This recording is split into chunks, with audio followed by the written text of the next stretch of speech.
So a couple random things happened this week. Um, Yesterday, I it's funny. I was talking with this guy outside of this bank. I work at different banks as a security guard. Uh, Hoping to do more work this year with my little nonprofit, practiceprofessional.com, fighting for sex trafficking victims, doing paralegal work for them, but for their attorneys who we introduced to the people who have been rescued by these private investigators. But I'm working with my church, a larger number of congregations in San Diego, the Lutheran Church Missouri Synod, to do. I'm actually going to do some training probably this year on counseling, doing uh, just our Lutheran Church Missouri Synod pattern of um, counseling for people who have been through trauma. Um, our theology just kind of lends itself to being rather therapeutic. From my perspective, it does. Just that we can't really choose God. That if we have faith inside of us, you can't be. You don't choose to become a Christian. You're already a Christian because you believe that Christ died for you and He paid for your sins. That faith, there's no decision to make. You just grow. Uh, And so, talking with people about things, sometimes they feel like they don't know how to be a Christian in other people's eyes, and especially they feel that way after they've been through something where they've been victimized. So, talking with people about that who have been human trafficking victims, I think it's a big deal. We have 35 congregations in San Diego and then 3 in the Tijuana area. So, our Lutheran Mission Society San Diego is a nonprofit that Reverend Tardelli Voss, he's from Brazil, but he's a pastor here in San Diego with the Lutheran Church Missouri Synod, and he runs the nonprofit connecting a lot of the different churches and people who want to do little projects like this, like my little nonprofit. There's 10, 15, 20 other groups he works with, and talking with him this week. He's going to help me do some things, so I'm really happy about it. It's been a number of years that I've been building the project to be able to pull people together to do paralegal work for crime victims, for pro bono attorneys. And I think focusing on the counseling part of it, finding people who private investigators have already rescued to do counseling for, and then figuring out what other things they need. We can take donations. My plan is to still self fund my activities, and then take donations and 100% put them towards the things that the victims need. I have a little bit of law and technology set of activities already in motion that I'm hoping make enough money. I have a low overhead. I only have $4,000, $3,500 overhead right now. I need to spend a little bit more money on things for volunteers, and to build out maybe an office space so we can do work together in a physical location rather than all working from home. But that's just a low dollar amount to need to the point where I should be able to make that much money with our AI inference project and our little software as a service project, doc completion forms, and doing some other types of paid work for people with Apex Law Service, and then flow money into the nonprofit. I do have a goal of self funding that way, so that when people donate, it goes directly um, to the beneficiary class, because it just doesn't. I guess I probably have to use some money at some point to run administrative stuff and to pay for the work. It is still paying for things that go directly to people, like lawsuits for negligence in hotels when red flags for sex trafficking have been overlooked. It's huge. It can turn into a big um, judgment for the victims. Those are things where we have to pay the paralegals because the attorneys are probably getting paid.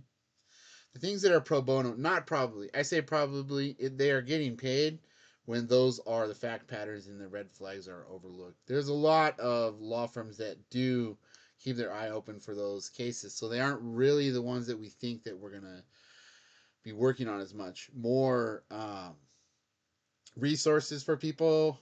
Sometimes people develop other issues, like people can get into alcohol and drug problems after they might have had them before, and they might have gotten into some trouble and then become victims of sex trafficking, but then got themselves arrested after because they're dealing with their own issues, self medicating. So, you know, having been trained in criminal defense, that's where I started. I decided to go into criminal justice as a academic topic after I got through paralegal training at the University of San Diego and interned with a criminal defense attorney. And talking with one of my professors who was I think 15 years he was a murder detective. He changed my mind about a lot of criminal defense. Not intentionally, I don't think, but I mean we were in a criminal justice uh, master's program, so of course he wasn't talking a lot about like, oh hey yeah, you all should maybe think about criminal defense. He was talking about the plea bargain process and how he'd have like telephone books stacked up of investigation notes that he wanted to bring into a prosecution, and then he'd be out in the hallway getting ready to do his testimony, getting ready to testify, and like a prosecutor would come out and say, "Oh, hey, we've reached a plea bargain. None of your investigation work is going to be needed or entered into to information they've already signed." I mean, that's our. This was 2015 when I was starting out trying to do expungement legal document assistance. So I phase shifted and I got into uh,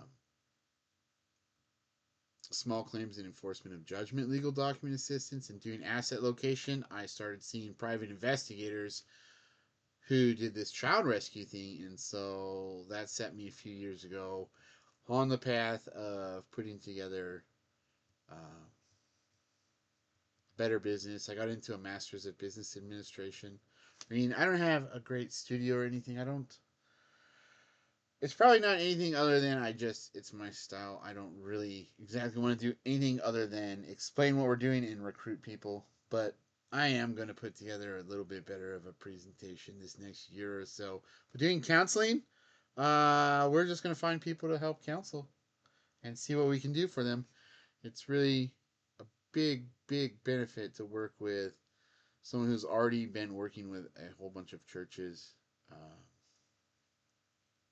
Yeah, I'm really happy about it. But yesterday at work, so I still am a bank security guard.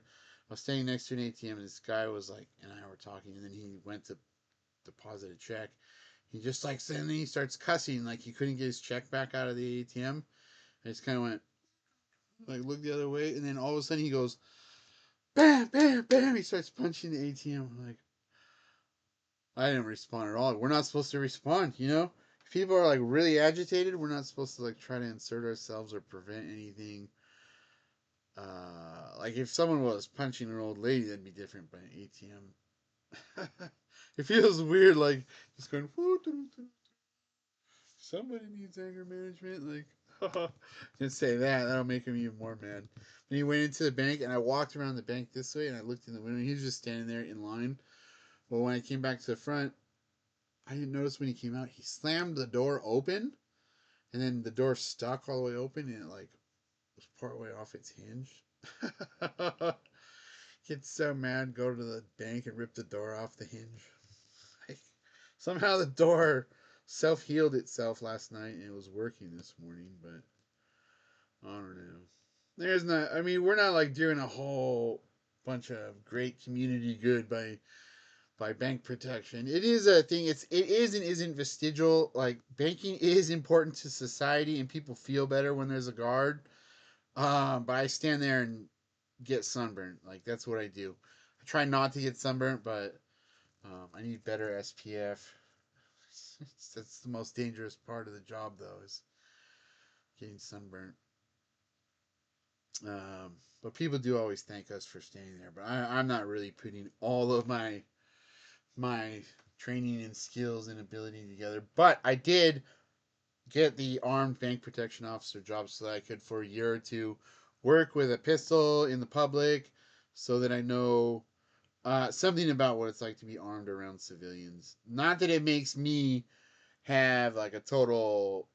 It's a jumping off point for understanding a little bit about conversations with police, because working with private investigators, they find kids who have been human trafficked, adults who've been human trafficked.